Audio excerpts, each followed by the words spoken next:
Okay, let's just jump right in. We usually think about the future being defined by some single, massive invention, right? But what if the next great leap isn't about one thing at all? What if it's about, well, everything, all happening at once? We're looking at 2026 as this pivotal moment where technology isn't just getting better, it's all starting to connect. And that's really the big question we're digging into here. We're moving away from an era of standalone breakthroughs, like the smartphone or the internet, and into a new world that's all about integration. We're going to see how things like agentic AI, robotics, and even quantum computing are starting to blend together, boost each other, and completely reshape our world. So, to really get a grip on what's coming, we've got to start with the main idea driving this whole shift. Let's call this Section 1, the 2026 Tech Convergence. Think of it as the everything all at once of technology. Now, the key word here is reinforcement. For the longest time, things like AI, robotics, and biotech were kind of in their own lanes, on their own separate tracks.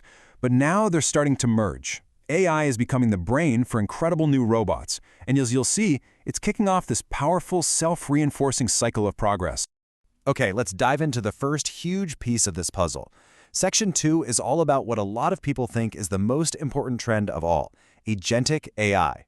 You can think of this as the new digital worker, or maybe the brains behind this entire new era. So the really critical thing to understand here is the jump from being reactive to being proactive.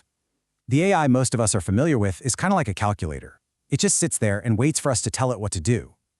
Agentic AI is totally different. It's more like a project manager. It can understand a goal, map out a whole plan with multiple steps, and then actually go and do it, all without needing constant handholding. It doesn't just answer your questions, it goes out and solves your problems.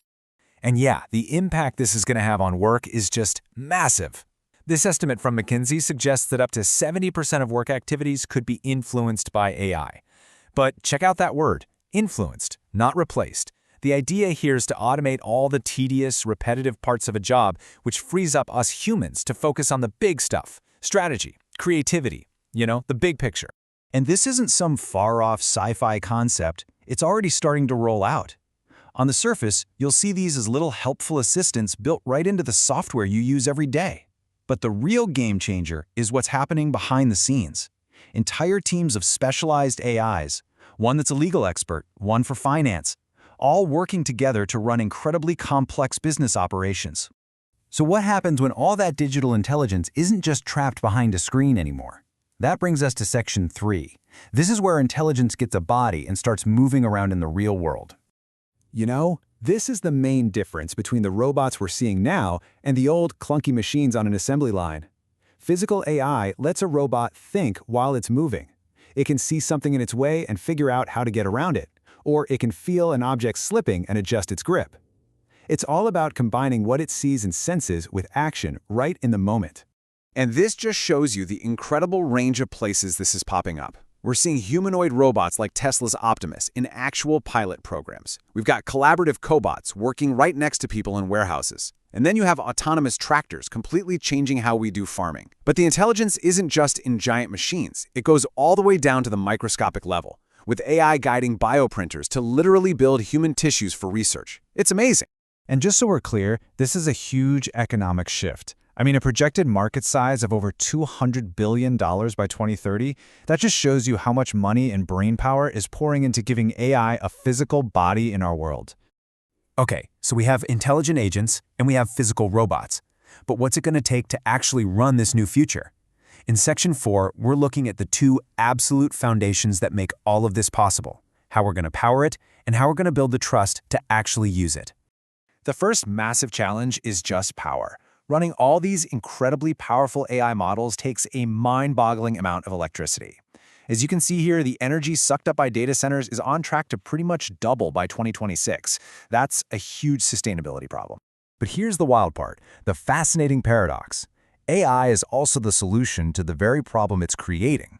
We're now using AI to build way smarter energy grids that can manage renewable sources like wind and solar super efficiently. This cuts down on waste and makes sure there's a stable power supply for, you guessed it, more AI.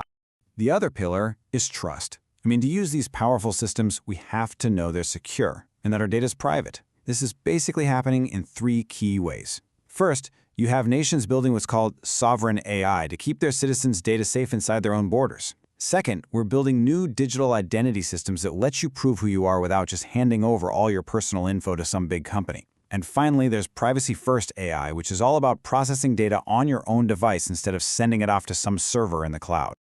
Okay, so now let's zoom back out and put all these pieces back together. In our final section, we're going to see how all these different trends actually connect to create this new era of integration. This is where you see the real power of the 2026 convergence. You can see right here how it all connects in this incredible reinforcing cycle. The agentic AI we talked about, it's the brain for the physical robots. That same AI, when you juice it with the insane power of quantum computers, can discover new drugs at lightning speed. And the whole thing is kept safe and secure by that foundation of digital identity. Each technology makes the others exponentially more powerful. This quote really just nails it. The story of 2026 isn't just the story of AI, or robotics, or biotech. It's the story of how they all start working together to create something that's totally new. Now, obviously, this integrated future is a bit of a double-edged sword. On one side, you have the promise of unbelievable medical breakthroughs and smarter, more efficient cities. But on the other side, we have to face some really serious challenges. Things like job displacement, energy sustainability, and some deep ethical questions about how all this is going to work. And that's why the path forward isn't just about building cooler technology. Our success is really going to hinge on these three very human pillars: having responsible governance, making sure we design these things ethically from the very start, and ensuring that everyone has access to them. Without that stuff, the best technology in the world could just end up making things worse, not better. So the big takeaway here is this. This new era of convergence isn't some far-off dream. It is arriving right now. And that leaves all of us with a final, really critical question to think about. As this new world takes shape around us, are we going to be the architects who actively design it? Or are we just going to be observers, watching it unfold?